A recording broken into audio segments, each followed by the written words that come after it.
Now I'm very excited to welcome back Mr. Sean Higgs from Picks and Parlays and Midday Money. You can follow Sean on X at Mr. Sean Higgs. Sean, we inch closer to football season, my man. How is your summer going?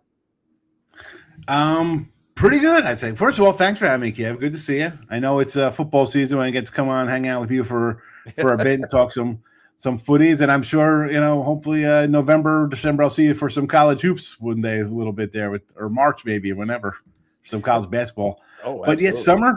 And listen, like I said, week 0, couple weeks away, but NFL's sort of here, right? Preseason tomorrow. Yeah. I can't complain. I've had a good baseball season, so things are going well. Good summer.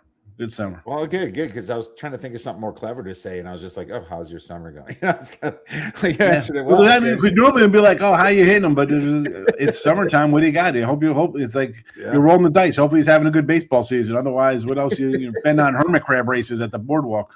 I'm glad you're having a good baseball season. That's fantastic. I'm not, so good for you. Mine's down a little bit. It's not like terrible, but it's annoying. How is this year different in football last year in college football?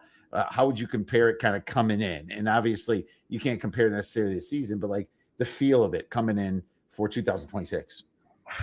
I guess like every year is different because you got your transfers and your nil and coaches and stuff like that. But maybe this year's a little more different with the Pac-12 and Mountain West kind of crazy changes, right? You got a bunch of new stuff there going on. But honestly, I feel with football, it's especially college, isn't it? It's always kind of changing. It's always different. Yeah. There's no, you can't put your thumb down on it. There's no, it's this way. Not the new college football era. It's a spinning wheel nonstop, and you just kind of got to grab on and work your way in there. You certainly do. And you're right. The Pac-12 is the biggest difference in all the movement. You get 2 new teams. Now you're 138.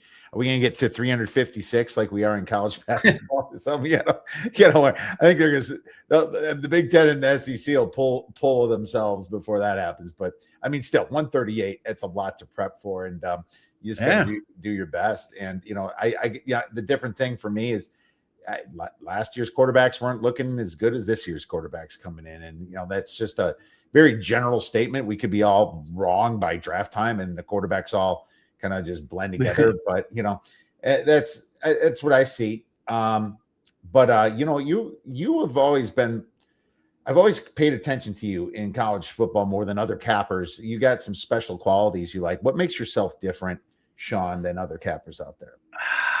And this will sound weird. I guess I don't mind losing. If you're gonna do this, you're gonna take losses. So you got to get that that thick leather skin there. So you got to be able to know that's coming, right? I mean, really, people don't talk about that. It's always like, oh, when I'm an old school guy. I've been for a long time. I mean, I was doing this before a lot of these new Instagram parlay cats were even born. Like I was way before analytics were cool and DVOAs and all that. It was just gambling kind of stuff. But again, the difference is I'm not scared to just get ahead and say, this is my opinion. I'm going to roll out 12 games week 1 of college. I'm going to do 8 games opening Sunday of NFL. I got my teams I like. I think they're going to be this way. I see the number. I'm going to move on it. That's and a lot of people don't do that, right? You have guys, I don't do the first 2 weeks. I don't do the first month. I need data. Mm-hmm. And I understand that. You could read so many preview magazines and read articles or blogs, watch videos. Nobody knows. You don't know how the teams are going to perform. I mean, we're talking USA. I mean, we're talking about Liberty. They were supposed to be the Cats' pajamas last year. How were they? They were terrible. Yeah, they were horrible. It doesn't. You have to be able. Again, you got to adjust on the fly with this stuff. Like, all right, this is not the team I thought it's going to be. I'm off of them, and just that's that. It's funny. I always look at you as you can kind of read into the thoughts of the players a lot more than the average person. I feel like you kind of get into their heads and know if there's a right side there that's a dog, and I always appreciate how you do that really well. And that's a cool thing about you as well. But you're right. You can't worry about losing. If you worry about losing, you're in the wrong sport. You're in the wrong business. You just gotta take the wins as losses, and hopefully you're profitable. And a long-term track record, you're doing great. So I agree with you there, man. It is. It's again, the dogs. I like dogs. I don't live with dogs. You can't live with a dog in any sport. This is everything. You got to be able to mix and match them. But to be scared, people I can't do that. And my number one, we talk about this during basketball season too. Oh, look at this. So it's the so easy lines, right? It's like, no, I'll go against those every single time. I don't care if it loses. There's how many college football games on like a big Saturday in September? 80 of them or something. It'll be something 60, ridiculous. Yeah, 60-ish. And there might be like 4 games that are just totally like way easy. I'm going to go the uneasy way. I'll take the 4 dogs. Maybe they go 0-4. But you know what? I know by the end of November in regular season, that 0-4 is going to turn into like a 37 and 24 kind of run or something like that, or 37 and 30, where I'll be up money. It's a long season. A lot of games. Absolutely. Those easy lines are never easy. If the easy lines are easy, the books would be out of business. Obviously, you got to look. You have to always look for reasons on the other side. That's why I say, if you're capping something, try to talk yourself into the other side. Maybe that's a good exercise, and see why you think this way. Why does everybody think this way? And it's so funny. It's like I feel like there's so many echo chambers out there, Sean, and a lot of people just kind of saying the same thing, and then they just grab onto it. And then you have Liberty, like you said last year. You have Western Kentucky. You have these teams that were supposed to be way better and ended out crap. But Baylor was supposed to be good last year. I just gave out the Baylor season win total under. They're horrible.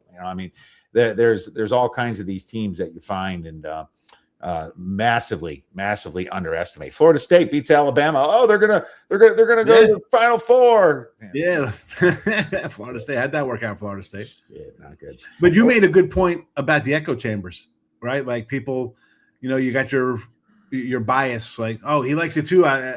That's good, right? Oh, so and so. I respect their opinion on my game. I like it more. That's why I like to get it ahead of time. I don't have to worry about it. I'm gonna have my own opinion first. And if I'm wrong, that's all right.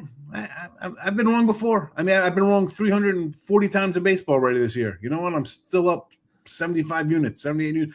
I don't care about being wrong. That's fine. You're going to be wrong, So you got to roll. You don't want to get caught up in the moment, though, like you said. You don't want to just be jumping on everybody's I love Team X, Let's get into a little Conference USA, my man. Maybe we'll be less wrong on some of this good stuff for our listeners. I look at Conference USA. I see a ton of variance. I mean, I think there's a lot of variance in a lot of different leagues because, the American kind of got a little bit back to earth where you can make a case for 8 teams. The Sun Belt, too, with James Madison losing other guys. But I just feel like this Conference USA might even be a little bit crazier than people think. Lots of transfers out of this league. They're bringing a lot of kids from FCS in. But, since we can look at that, let's start with alphabetical order. Delaware is plus 700 to win the conference. The Blue Hens, their season win total is 5.5, juice to the over at minus 166. Coach Ryan Carty is back. And, this team has a quarterback that is also back in Nick Minichucci. I look at Delaware. They actually weren't that bad last year. It was interesting is even though they're negative 0.34 yards per play, they had a pretty decent offense and 36 in success rate, 47th in EPA. Their defense is where they struggled at 111th in EPA, but they still somehow won games. But the way I kind of look at it is this team returned a lot of production compared to the rest of Conference USA. What do you have for Delaware? Yeah, no, I'm with you on Delaware. The offense won't miss a beat. They got the quarterback, looks really good. Problem is that defense was terrible. Bad defense. This is a team, second season here, right, for FBS for them on the move up. Yep. This conference, like you mentioned, we got a lot of new quarterbacks. You got some little side-to-side movement with guys. This is I think, a middle-of-the-pack kind of team, right, for them. But if things go right, they get the they're not losing by 3. They're pulling out a win by 3 in these things. They're going to stop. I think the smaller leagues like this is where your quarterback can make the difference and kind of put you over the top where you're having a surprise season. Like we saw that with Liberty and Western Kentucky in past years. Like Zapp, wasn't Zappy in Western Kentucky throwing for like 5,000 yards? I mean, these smaller schools sometimes you come in and you have just a Rambo year like that and it catapults you. I sort of like them a little bit as my dark horse here. I do too. I'm glad you brought that up. Actually, that was the only one I bet is plus 700 for the Delaware Blue Hens. I just feel like they blend like you said, everything blends together. And why not take the plus 700 over the 2 plus 260, 280 teams? You know, they're 25th in returning production. Like I said, they're the highest returning production team in all of FBS. All of Conference USA, not FBS, or ranked 25th. But, you know, Ryan Carty has a system there. He's been there for a while. Minachuchi throws 3,683 passing yards. You know, when it comes to Conference USA, because of the transfer portal and, you know, everybody's losing everybody, I almost feel like returning production might make a comeback when it comes to these smaller leagues. It's like returning production for Alabama or Georgia, who cares, you know, or Ohio State. It's more about maybe a little bit more important. So I'm with you, man. I like Delaware here at the plus 700, and I believe that I took them a little bit over the season win total. So I'm with you on that one. I'm a fan of the Blue Hens this year. We're going to try to roll with the Blue Hens. Let's move on to the next team here.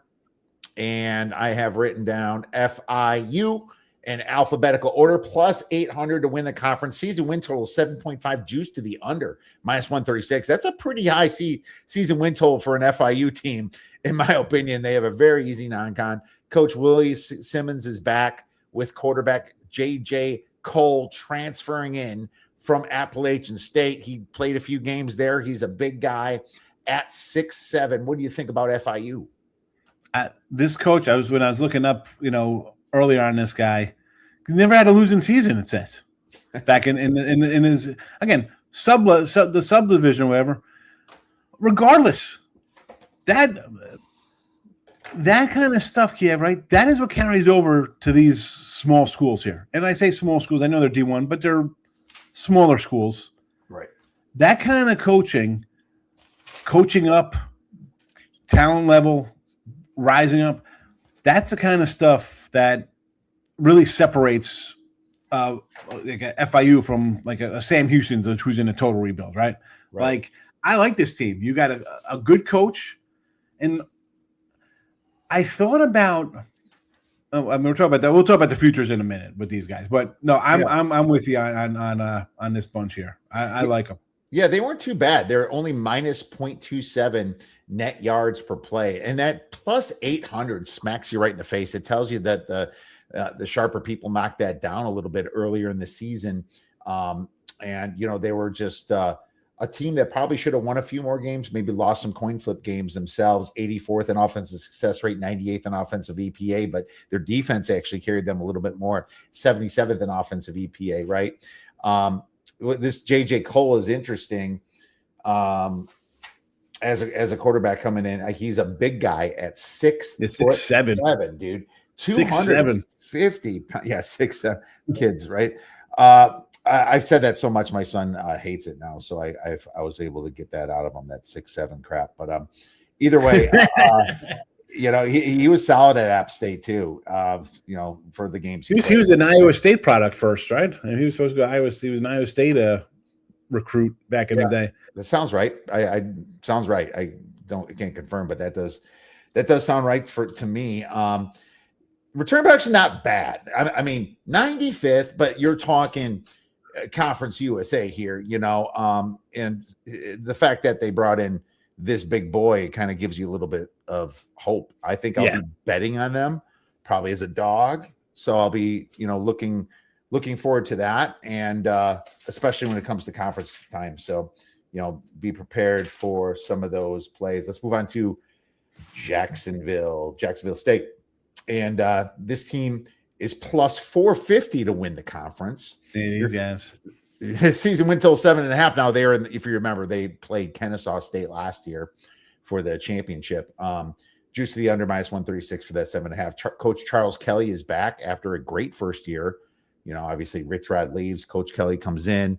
Quarterback Caden Creel returns. So that's interesting. You got a little continuity on the quarterback side. Lost a bunch of other guys, but it's a team that is a pretty run heavy first team, right? They run first, and they play at a pretty moderate pace. What are your thoughts on the Gamecocks?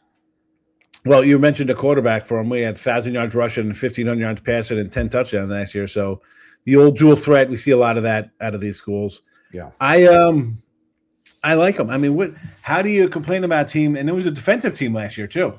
Like it wasn't like a crazy offense. They had a good running back. He's gone, but they were more defensive. But if you look at them, a lot of close games. Yeah. 7-2.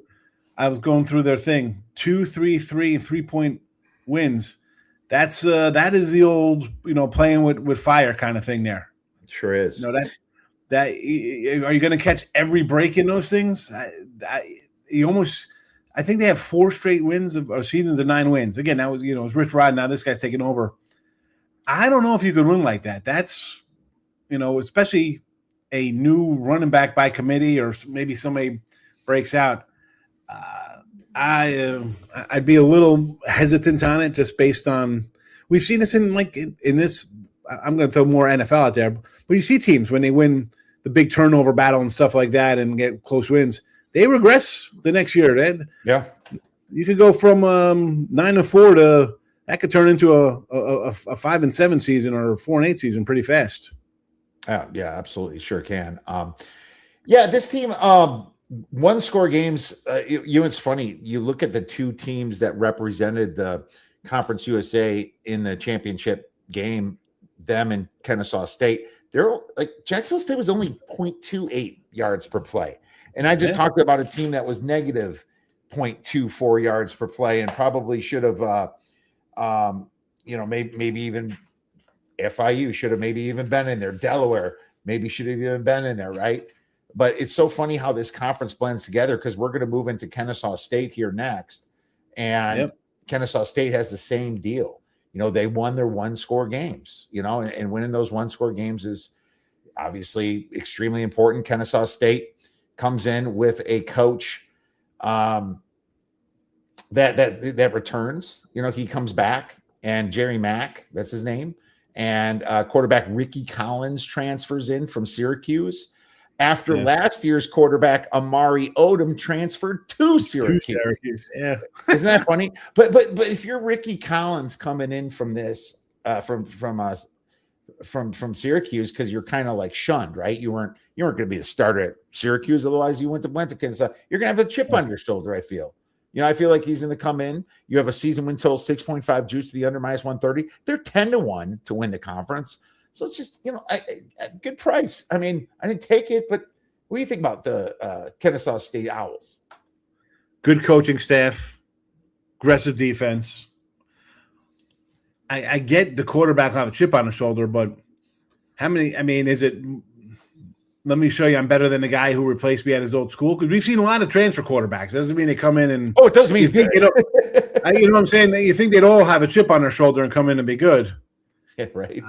Who knows about that? Conference champs last year, good defense. You mentioned the Syracuse guy. The most recent post I've seen on these guys, they got 4 quarterbacks in the rotation right now. They're battling it out. So he's not even a sure thing in there. And you know as well as I do, Kiev, if they have a battle like that, they'll be rolling 2 guys in the first game. They'll be like, oh, here's Landon here's the transfer, but you know what? They like the way this guy kind of threw in spring, or he's got the legs to do X or Y or make plays happen. So we're going to probably have a 2-headed monster at some point, or there'll be an injury. Oh, he hurt his leg or something, and somebody else gets a start. I don't know. I mean, I know they went from 2 wins to 10 or whatever, but defense really good. If I'm looking at this team, I'm looking maybe for just game unders for them with questionable quarterback play and a strong defense. Well, they did win Conference USA last year. They beat Jackson State. 1-score game, of course. As punishment, you'll lose your key. They went from 2-10 to 10-4. I mean, that's some good coaching there. But again, you get some close Your quarterback's gone, Kiev. Everybody, like their key guys left, and they're left with some production, but they still only rank 83rd in returning production. Yeah. If it's June and July and I got 3 or 4 guys who I don't have a number 1 quarterback yet, I'm not really all that team I'm going to run to back straight out of the gate. That is definitely not going to happen. Right. I feel you there, man. Well, let's move on to the next team. And you mentioned them earlier, Liberty. The school with all the money. The school that was supposed to win it all last year and couldn't even make a freaking bowl game. Imagine that all under 5.5. You know, that would have been fun. What was that, like 20-1 last year? Probably 4-8. Jesus, man, they're plus 270 this year to win the conference as the favorite. The season win total is 8.5, but it is juiced to the under at least minus 140. Jamie Chadwell, he had that great season a while ago with Coastal Carolina and the Chanticleers, but this guy hasn't done shit since he left the Chanticleers, in my opinion. Ethan Vasco is going to try to battle back for a starting quarterback position. This is another one with the unsure quarterback controversy. You got Deshaun Purdue, or I think that's his name, for Wake Forest. Wake Forest. Yeah, I mean, what's your? Let's hear it on Liberty. All right, so to me, I look at this team here. He came in hot, 9-0 his first season in conference play, 5-3. Now 3-5 last year. Bad year again. You're supposed to win the whole thing, and a lot of people are on him. I see a lot of people on Liberty to win. CUSA this year. Obviously, most talented roster. You got all the nil. I don't know. I'm not that. Just because you have the talent, it's one thing. You were winning at one school. This is a little. I mean, I know at the time it was kind of like, why would you kind of make this lateral move, right? You're going from this one small school to another kind of small school. Sure. But the conference is a little tougher. And what I've seen since he got here, his coaching or whatever the case may be, it's gone down. Like, this team won before he came there, and now they're not doing what they did beforehand. Who's that on? That's on the coach. Right. That's coaching. I was talking about guys who's has a winning record every year he's coached. This guy's getting worse with better players and more money. I'm not a buyer of Liberty. I know. Listen, 21 turnovers last year or minus, right? Mm-hmm.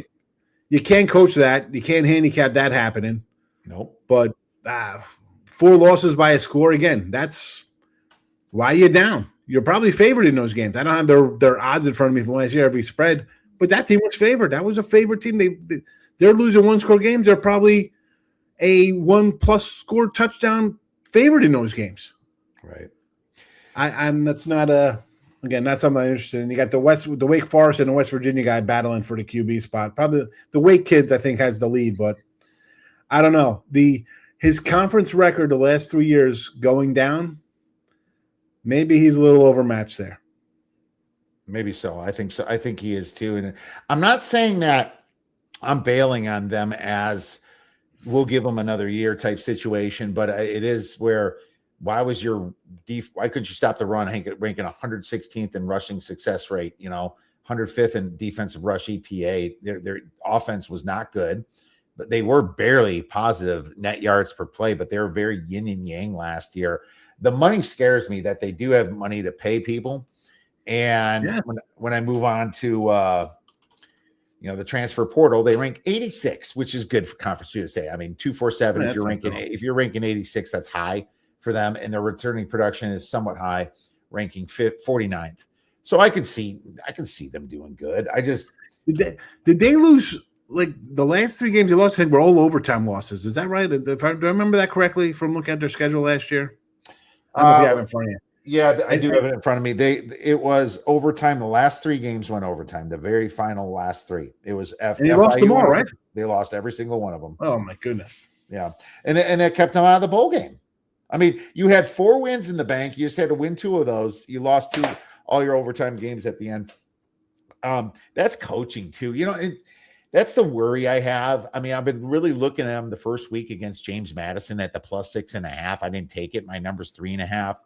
But I'm just kind of saying we'll get to 7 because there's going to be all these people betting James Madison. I'm like, yeah, that's what I'm kind of looking at for week 1. I didn't, obviously that could be a later question, but see, yeah. I'd lean with you there because I see 2.5s and 6.5s. I think we talked about this last year. I like the dogs in those draws. I think it's like, oh, the home team or the home team, the favorite just got to win by a field goal. They got to win by a touchdown, where it looks that easy. Where if it was 7.5, I'd be like, oh, James Madison's going to win by 14. Like 3.5. It's a nice 17-point win. Like I like laying the extra half point because that's where everybody's like, oh, I'm going to get that and I'll only lose by so-and-so. No, I feel like if it's over that touchdown, over that field goal, it's going to be a double-digit win. And when it's underneath those key numbers, it's going to be an upset or they're right in that number at the end. Let's go to Middle Tennessee State then. And this team was hot garbage. They're 50-1 to win the conference this year. Their season win total is 3.5, juiced to the over -160. Coach Derek Mason is back. I know. Was he 7-17? I think he's pretty bad. Least experienced team. Back-to-back 3-win seasons. Roman Gagliano is the quarterback. It looks like. I think you're supposed to have year 3, like the old days. Year 3 was supposed to be your year as a coach. You got a whole recruiting classes there, your guys, right? It's everybody's on the same page with how we're going to do things. This team, I think, is garbage. How does Derek Mason was that Vanderbilt coach for a long time. Yes. And he was just, I mean, Gagliano was brought up in the system here. Interestingly, they have this new coordinator there as well.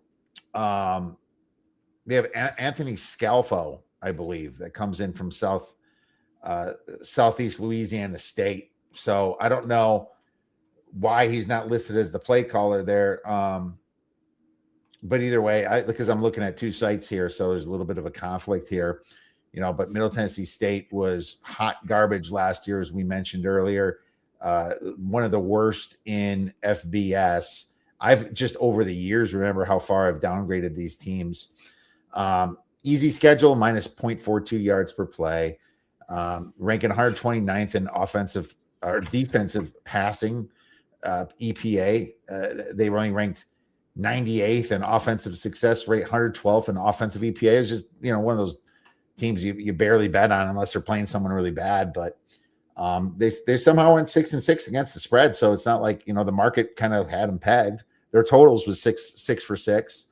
I just don't see Derek Mason being a good coach ever. So I'm fading the coach. I'm with you. Again, he hasn't shown he could develop people. There's no experience, right? You got and I'm seeing for QB wise is who is he? Ronnie Roman Gagliano. That's who I see. And I know Scafaliano is in there for as a back. So you're right about that. But again, this is everywhere I look. The numbers. What do we got here? 3.3 wins. I got them. No, thank you. No thanks at all. No, it's what we're gonna come in bash. We were talking about like how many teams there are. Some teams, are just not gonna be good. Maybe the surprise. I'll worry about that in October if they somehow win their first 4 games and they upset somebody. But this is a no thank you team for me. Yeah, I wish I can give you more on that. Their tempo was pretty high last year, so I would like to say Anthony Scalfano is going to speed it up more. Coming from Southeast Louisiana State, where they scored a lot of points there, but it wasn't that many points. And I don't know what he's going to do. I can't tell you he's going to be like top 18, top 20 in speed and tempo this year. So I'm even afraid to bet the overs right now. This is just a stay away team for now for me. It's because of the offense, the defense. Mason's a defensive guy. They give up 30 points a game in back-to-back seasons. He's supposed to be a defensive guy, that's for sure. But he's not. Well, that's what I'm saying. He's supposed to be, and he's giving up 30 a game, and you got a rebuild on defense again. Let's move to Missouri State at 28-1 to win the conference. Season win total 4.5, juice to the under, minus 170. New coach Casey Woods comes in from being an offensive coordinator at SMU to replace what Ryan Beard built, and Ryan Beard did a pretty good job with this team. Yeah. They're on the fringe of making the championship, but then they lost to Kennesaw State and Louisiana Tech.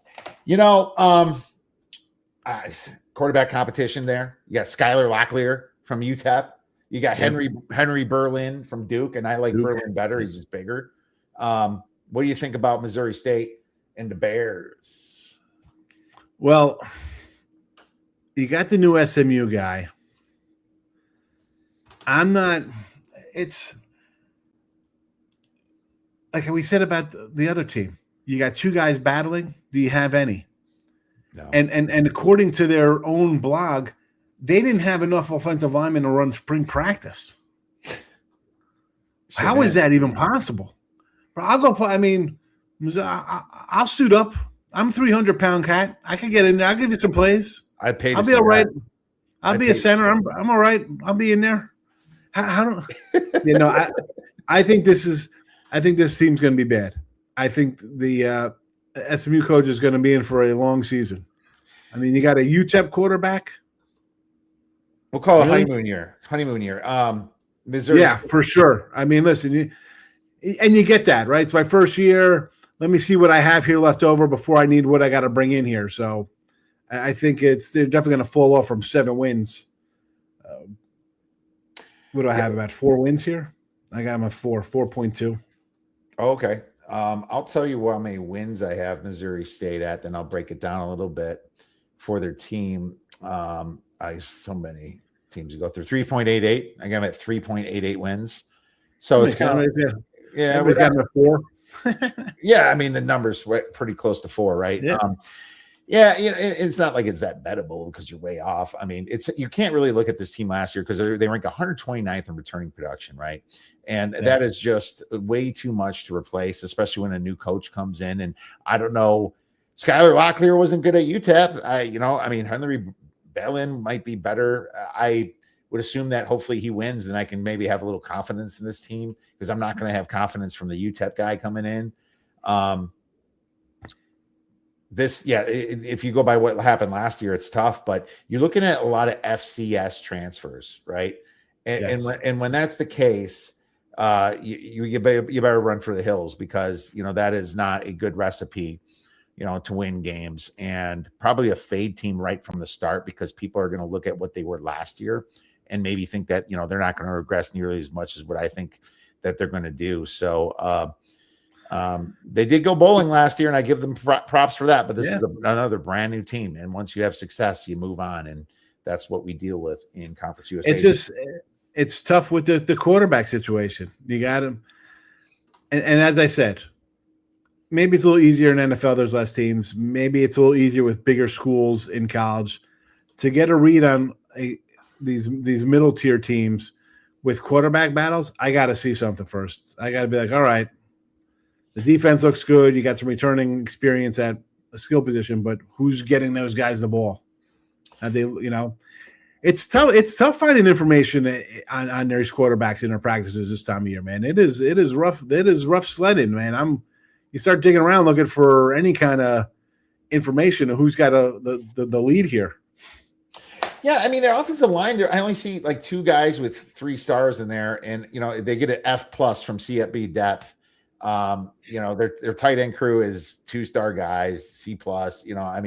Their receiver core got an F from I don't know why. I thought Jamari Robinson, I should say.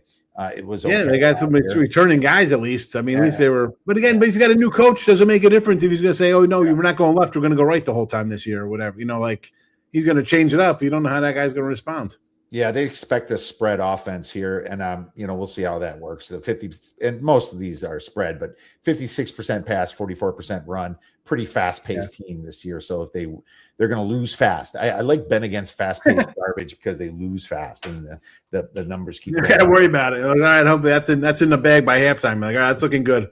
Absolutely. Move on. That one's looking good so far. Let's hold on. Yeah.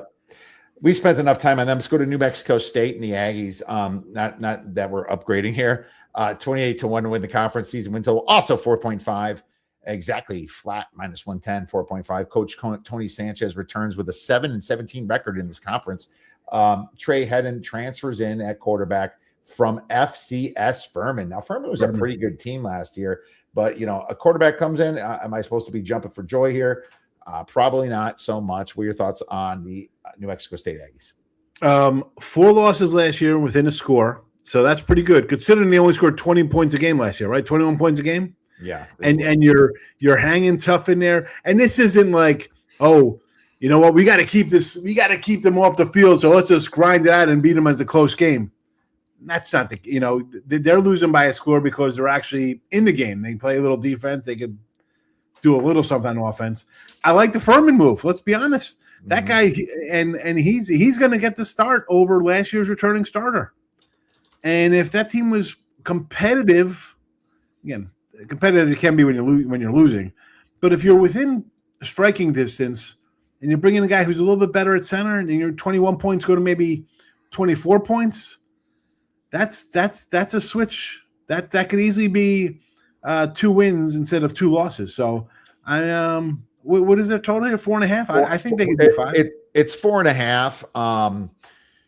My number, I gotta pull it up here just from a percentage basis. Obviously, is I'm pretty low on them. Maybe I was just low last year. I'm like 3, a little over 3.5 wins. So, that's tough. But here's the thing: it's this Furman quarterback. Am I too low on him because I'm not properly rating this Furman quarterback? That's very possible. That's possible. Maybe I need to jump him a few points, and in these exercises, I can, take another look on what he did. I know Furman was good, so he's probably a pretty decent quarterback, but they ranked 127th in offense last year. That is piss poor. And you're 133rd in rushing success rate.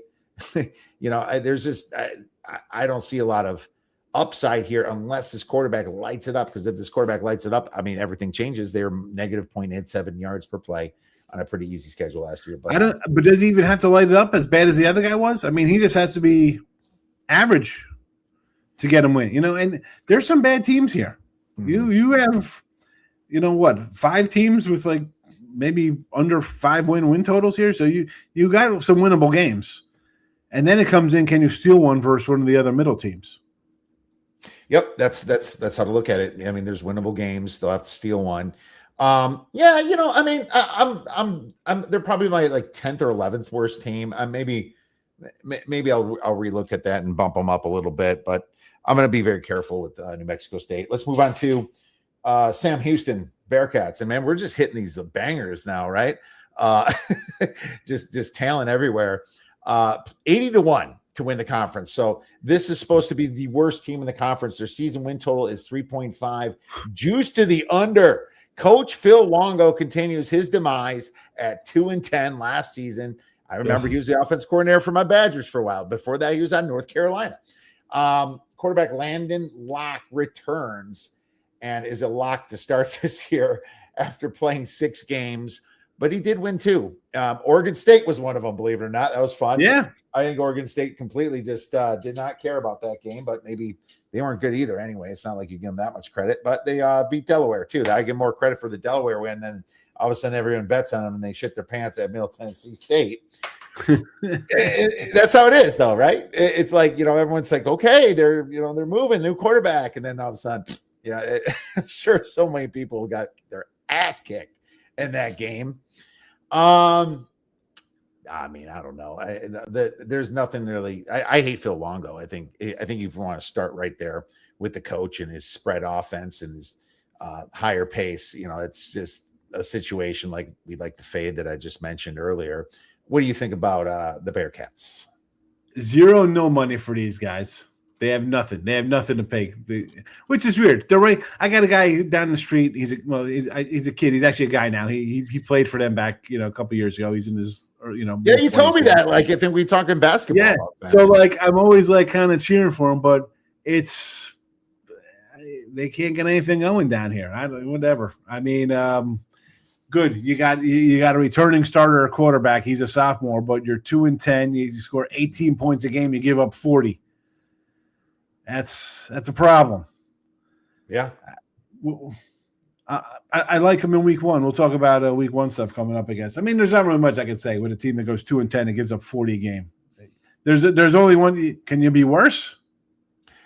I don't know. That's why they're favored to be the worst team. I don't know if they'll be the worst team. I think they're competing with like Missouri State and Middle Tennessee State. I think they're competing for the worst team with those two teams. The rest of them are okay. And I mean somehow how did they get an all conference USA player? Did they flip from Kennesaw? How did they get that guy? Some dude paid him under the table. I don't know.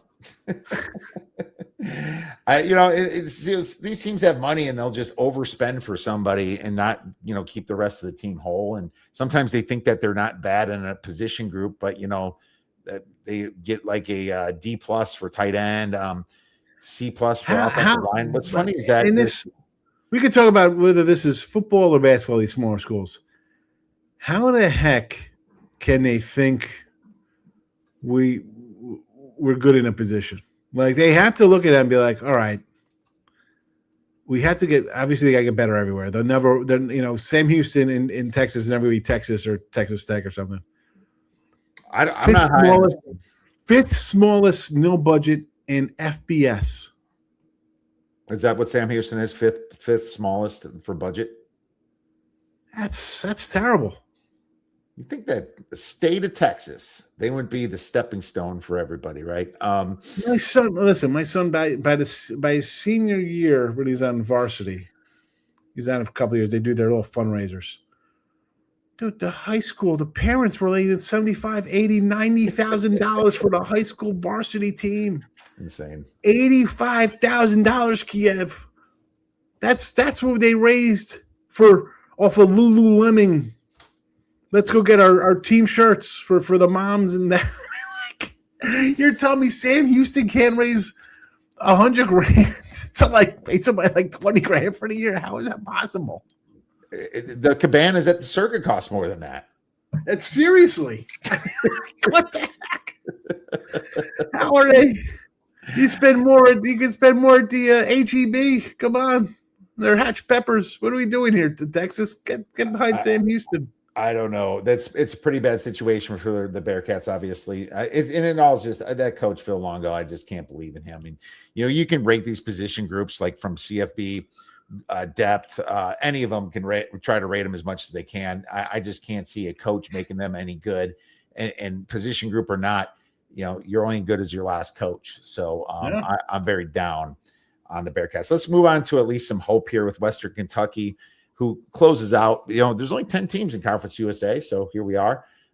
Western Kentucky plus 290 to win the conference. They're the second favorite to win the conference. Your season win totals at 7.5, juice to the under. Coach Tyson Helton back again. He's got a great tenure there, 57-36, but it's been a minute since he's won this conference. It's been a little while now.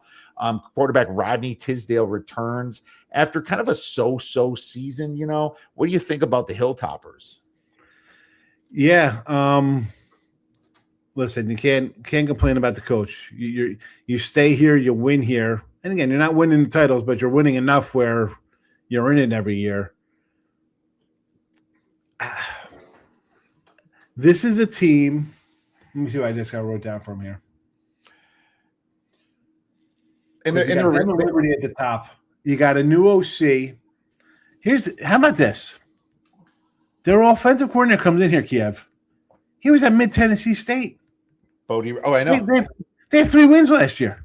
Yep. I was like, why?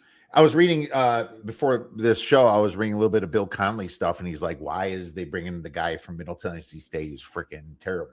I mean, and maybe listen, maybe it's alum or something from Mid Tennessee's like, "Hey, coach from Western, here we're going to pay you to hire this guy. So when your offense does good, we can fire Derek Mason because he looks so bad with this guy's offensive coordinator." Again, 8 or more wins, 6 of the last 7 years under this guy. They're going to be in it. Quarterback wise, are they looking at the Florida State kid now, or what's the? I think it's going to be Rodney Tisdale, but I'm not sure. Brock Glenn is sitting there as well.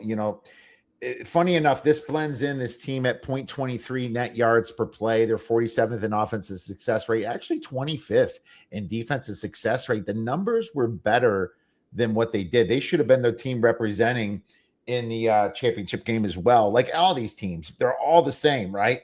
But somehow you have to play LSU on November 22nd, get all banged up from that, and then you go lose to Jacksonville State in a 3-point game.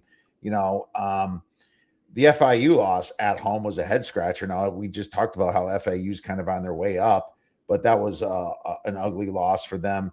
At Toledo was understandable.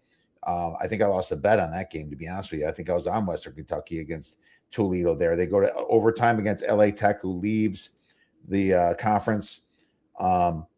It's I can make an argument with them just like I can with Jacksonville State, just like I can with Kennesaw State, which like I can with Delaware. I'm just going to take a little bit better number with Delaware, but going through all this, I don't mind 10-1 on Kennesaw either. I don't want anybody under 4-1. Jacksonville State's 4.5-1.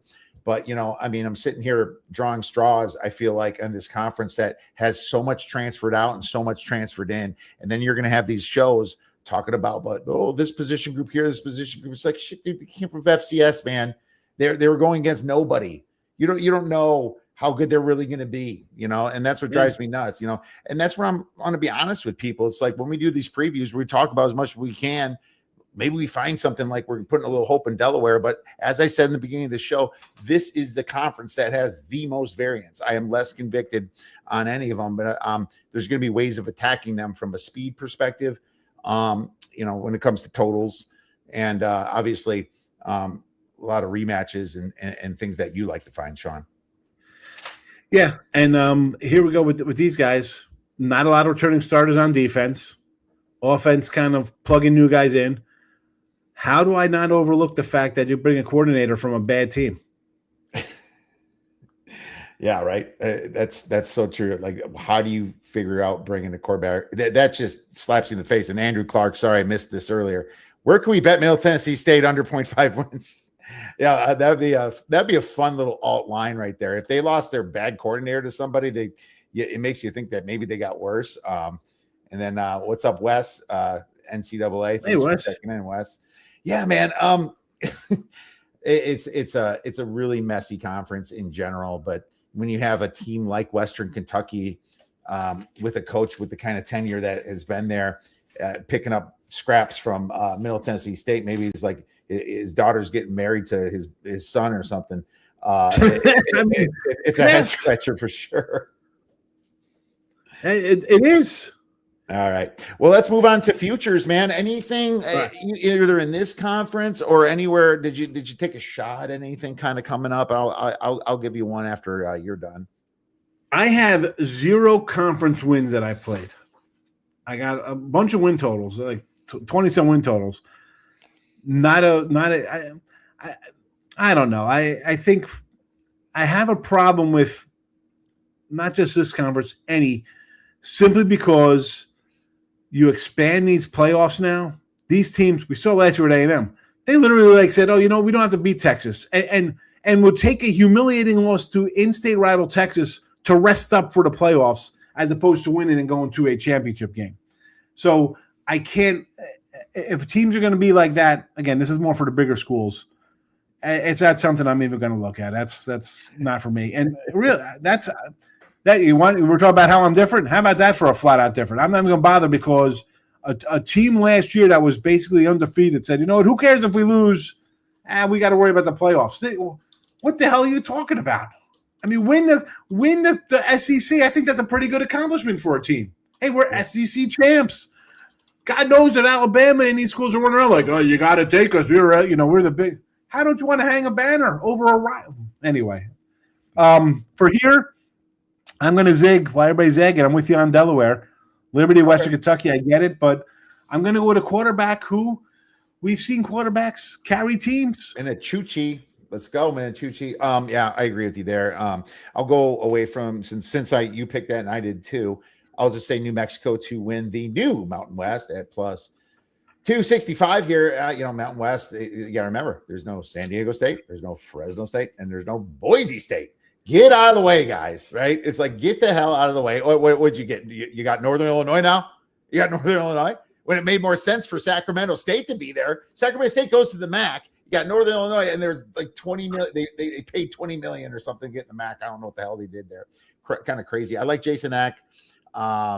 They won what, 6 conference games last year, their last of 6 games. Awesome close game with the Gophers last year. Jack Lane is back at quarterback, 4 offensive linemen return. I love though there's no Boise, no San Diego State, no Fresno, and they get both UNLV and Air Force at home this year. New Mexico over 8.5 wins, plus 140, so that's a big one. And the plus 265 to win the Mountain West. That's where I'm rolling. I have a couple week ones here for you, or week zeros, whatever they are. Actually, week 1, I guess, September 5th, and they're from this conference. Sam Houston plus, I got 18 against Troy on September 5th, and I took Nevada, a little Wolfpack plus 3 versus our Western Kentucky squad here. So little home dog Nevada. I get Western. Okay, I mean Nevada's. I mean you're a home dog to Western Kentucky. Eesh. But I'm taking it. There we go. 2 dogs for you. September the 5th. All right. What was the first and one? I have, you know what else I got here? I was writing down my 22 win totals. Missouri State under 4.5. All right. There we go. We got to cover that one. Yeah. 564 to win 400. There you go. What's the juice on the under 4.5? I guess that's got to be a little higher now. 115. No, it's not terrible because it's what's that one? I have it written down. It's minus 115. Minus 170. So it's went up. You guys beat the shit out of that one. Yeah, I got it. I mean, I got 4 for 5. I got 564 for 4. So that's only about 115 a pop, right? 4. Yeah, 60 by 4. Yeah, so mine's a little later. Yeah, you have a better number that FanDuel, our friends at FanDuel are showing, as well as DK. So there you go, Missouri State under. And what was the number you had on Nevada as a home dog and your other one? Plus 3. Okay, Nevada plus 3 against Western Kentucky with that amazing offensive coordinator Western Kentucky has. And what was your other dog? Sam Houston plus 18. Oh, that's gross, but hey. It is because you'll be terrible, and I think it's come down. I think it's like a 17.5 or a 16 now. Is that only you are betting Sam Houston? They said, "Look at this moron putting in this. We got to adjust the whole line. He's got to know something. He's got to know somebody on the staff to be taking it." I hate to say it, but my number's 14.5. I mean, so it makes sense for me to bet it. Right, a little high. Well, Troy, Troy is supposed to. A lot of people think that Troy's like the little darling to win the Sun Belt this year too. I'm not seeing that, but I know they'll be. There's a 14.5 and a 15.5 out here. Okay, so you got a great number there. All right, look at that one. Well, we got to call it 15.5. We got to be honest here. All right, honesty. Yeah, it's 15. We got the DKs, the MGM's got 15.5. Circa's at 16.5. So, all right. Well, there you go. The little Circa up there. As you get an extra point, shop around for that one. Sean, awesome job. Thank you so much for breaking down Conference USA, talking about all these wonderful coordinators. Where could our listeners get your wonderful information? Yeah, there you go. At Mr. Sean Higgs on the X. You give me a follow there. I do the little midday money show daily, and the Sean Higgs YouTube. I put out, right now, the little MLB free pick videos at night too as well. But football's coming, so I'll be rolling out a bunch of stuff. So you'll see them around. But I always tweet stuff out off of the Twitter world or the Zeter. I don't even know Exeter. I don't even know what it's called now. It's Twitter. I didn't change it to X. Like, what is that? Are you like tweeting? It was easy. What do you do? I send that tweet. What do you send out? An X? It's annoying that they did that, but it is what it is. That's Elon. He's like, I had to change it. I still like saying tweeting. I think we still call it tweeting. We don't call it Xing, right? I call it tweeting. You're going to X somebody. You're going to X. I still go on the San Diego Chargers, Kiev. So, I mean, that's where I'm at in my life. Yeah. All right, we'll go Delaware, both on Delaware, and we'll go over 5.5 with Delaware as well at minus 166. Thanks a lot, Sean. We'll be texting. Best of luck this season. Take it easy, bud. Thanks.